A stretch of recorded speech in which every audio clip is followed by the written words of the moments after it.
Hi Leo, welcome to your mid-December to mid-January reading. Happy New Year, happy holidays, Merry Christmas, all the things. So we're going to look at relationships, and we're going to start with those of you who are in loving, stable relationships, committed relationships, where you're just having a good time and you're feeling good about life and about each other. So for you, there are some changes to look forward to. Astrologically, we're looking at relationships transforming and the chaos around association. Some people will turn to religion. Some people will turn on the couple themselves. Some people will be angry with the concept of evolution, just not wanting to grow or in many cases be logical about changes that are occurring, transformations that are happening within the relationship. So this sort of cold evolution, the best way to tackle this is to understand that anything being pointed out, anything that is now transforming, any dynamic that you used to think was great that is now being replaced, understand that it's being done from a place of need and logic. There's no judgment here. Nobody is making any sort of a claim about your value, don't take this personally. It's very hard not to, especially if your partner is the one doing most of the changing. But the difference between this being liberating and this being a really harsh time is how personally you take your own transformation in a relationship and others and their roles transforming as well. So whatever happens at this time, the most important thing for you to remember is that it will be better than what you're used to. It will do you a lot of good. It will add to your fire, to your speed. You won't be let down by the ways in which things change right now. Even if at times it feels deeply personal and you feel like you're the one who's being, put on that chopping block, it only feels that way because Leo is not the best at being exposed. Leo's not the best at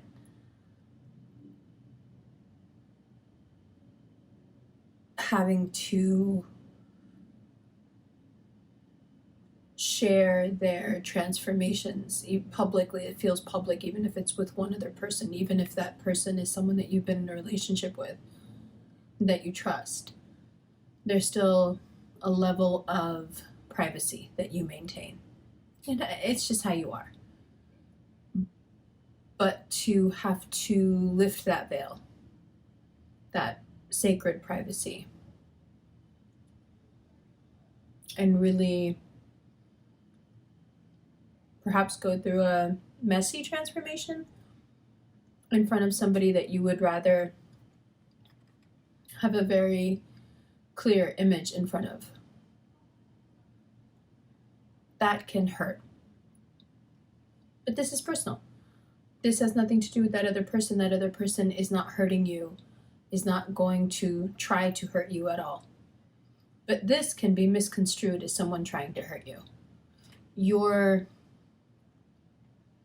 vulnerabilities, your weaknesses being laid bare so they can be transformed. That can feel personal, especially if it comes at the hands of a partner. A stray comment. Something that they should negate, but they let it go. You say, oh, I feel like I've been like this lately. And instead of saying, no, you haven't, they say nothing. And it can feel like they've actively wounded you. So it's an emotionally sensitive time. But only for that reason. overall, as a couple, this time is full of good news and direction and advancement and feeling like teamwork works. You know, you're both pulling your own weight in terms of how to make each other happy and how to make your surroundings prosperous and how to make the surroundings worth being around for. You've created a space that both of you feel comfortable taking time away from the quick pace of your life to be in together, because it's that enriching. So you're on an incredible track here, things looking extremely good. So when you have these frictions, you know, and it feels personal, understand that it has nothing to do with the health of the relationship. It has nothing to do with your partner trying to get at you or make you feel bad. And it has everything to do with you unlocking new levels of vulnerability and perhaps taking a few unintended hits to the ego in the meantime. And of course, again, because you have that outward focused nature, when you feel those threats, it will feel, it's second nature. It is nature. It is your instinct to find the source of these hurts. That blame has to go somewhere. There is always a target, an enemy. Excuse me. But there is none. There is none. The thing that you may personify as a target or the enemy or the thing hurting you is just that push that Pluto is going to continue to make, excuse me, to bring you more and more out of your safe space when it comes to being yourself and expressing yourself fully, and therefore being able to find an extremely suitable partner. Now moving to those of you who are single or in some, let's do middle ground first. Okay. Excuse me. I had a cough drop because I thought it would help with this, but I think it's making it worse. We'll see. So for those of you who are in a maybe space, you like the person, you're not serious with them, you would like to be serious with them, you can't really read them, you don't know what to do. Whether they're a Leo or you're a Leo, it doesn't really matter. I think the theme overall that sets this season apart for you, Capricorn season we're talking about now, I think it has everything to do with hope. You know, there's a certain amount of hope that you have to have in people and in just in the idea of redemption to forgive and allow change and forgive and allow transformation, because I think we can all safely say that we've been in environments where we didn't feel safe evolving, because it would have to include admitting some sort of failing,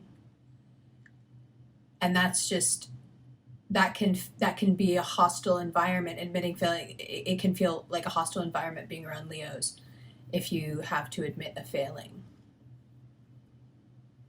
So the idea of having hope and forgiveness, you know, and that being the theme around your relationships, that will make room and space for people to be able to grow around you instead of having to leave you because they just can't fit in that pot anymore.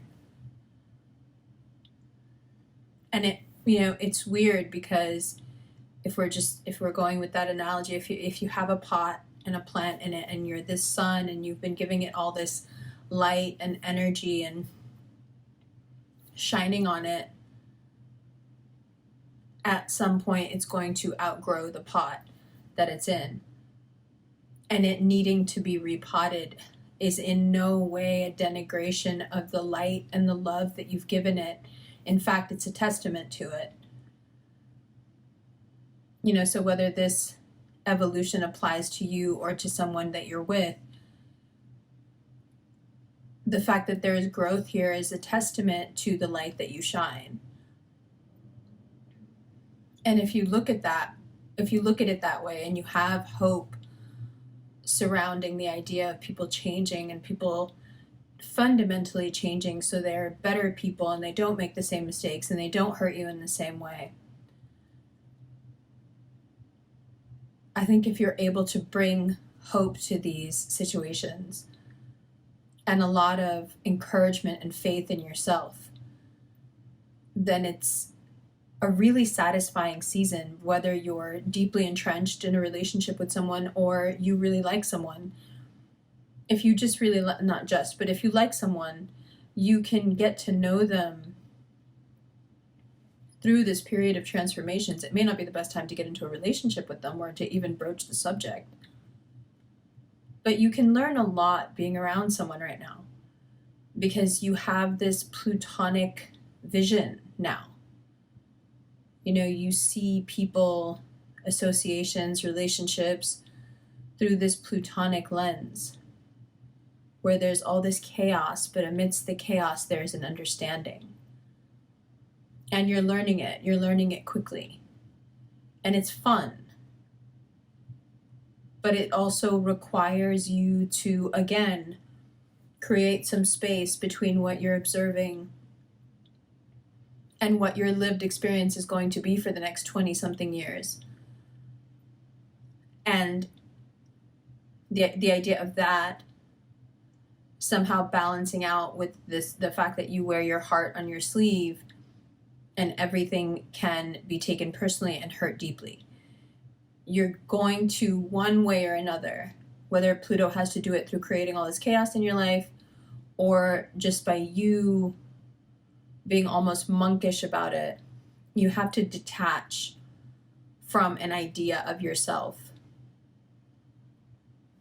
So everything that you view, everything that you observe, everything that you're able to take in is done so as purely as possible. You're not tainted with ego about it. The information is clear.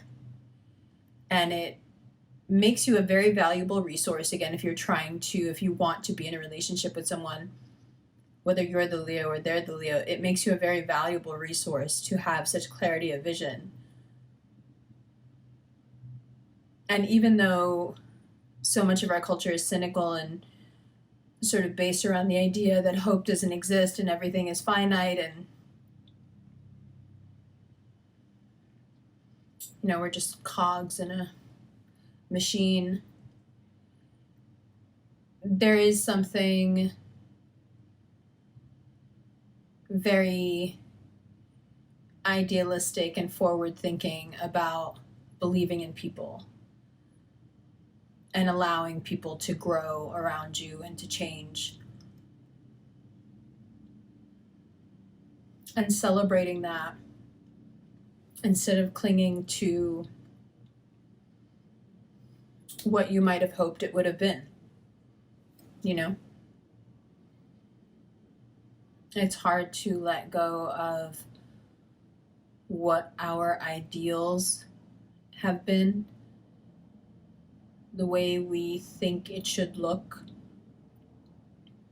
It's very difficult to break with your perceived future.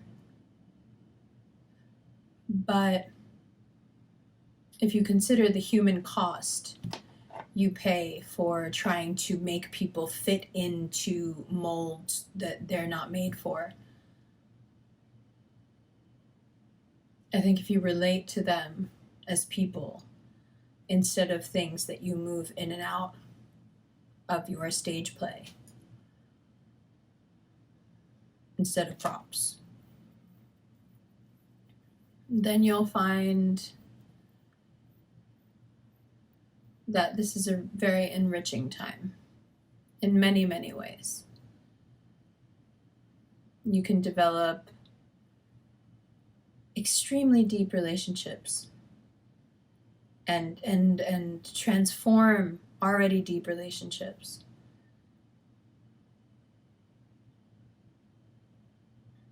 Now, if you're single or if you're ambivalent about your partner, let's talk about what happens then. The light is being crazy, so I think I'll just wait a second. I'll be back. Okay, if you're single or ambivalent about the relationship that you're in, or you've had some like weird interactions in the romantic sector, let's put it this way. Venus meets Pluto in Aquarius, and it opposes Mars, which is retrograde in your sign. So King of Cups, and we have that Six of Swords.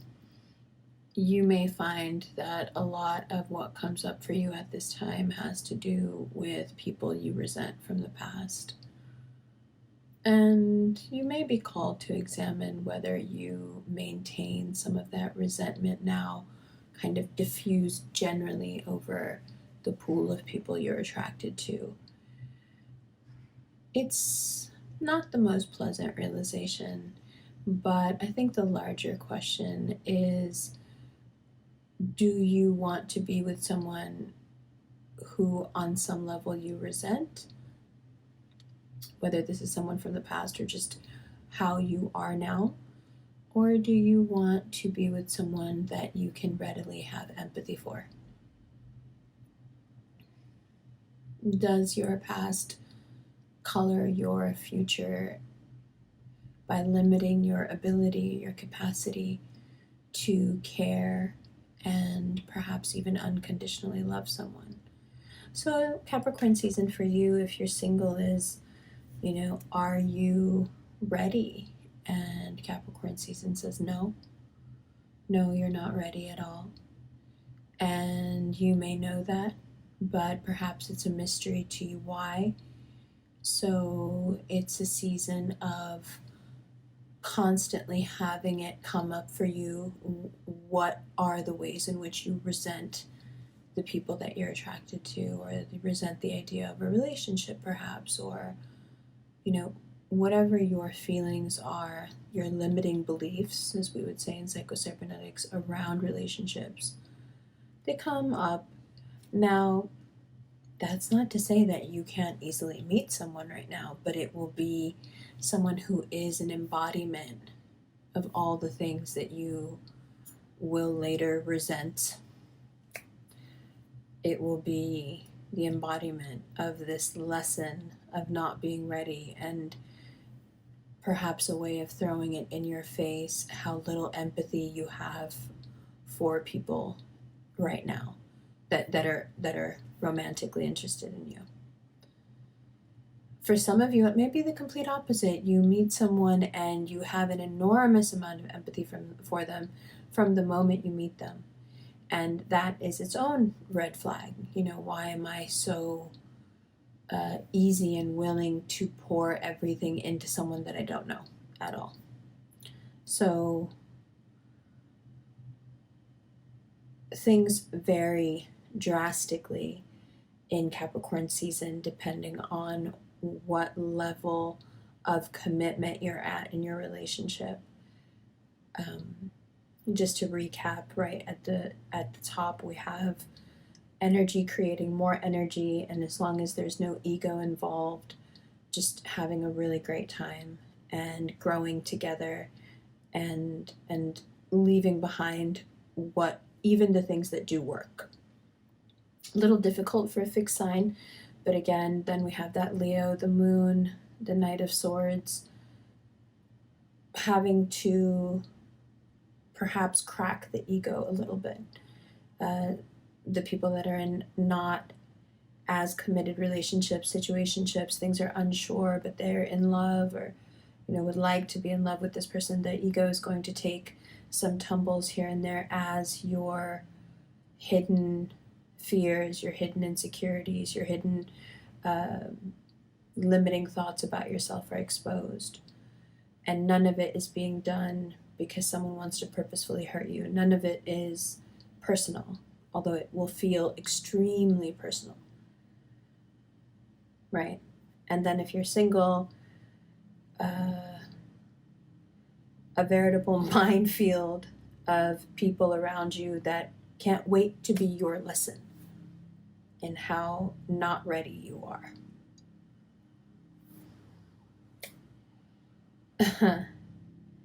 Yeah. So, in keeping with, we're talking about single Leos now, in keeping with that, there's also a lot to say about Jupiter being retrograde in Gemini, and about perfection, the pursuit of perfection, what that does to you, what it does to your pool of available people. But let's talk about all that when you can look at the cards, because I want to shuffle some more out and I feel like it's important. And then we can also talk about work and money, mental, physical health. Okay? All right. Love you.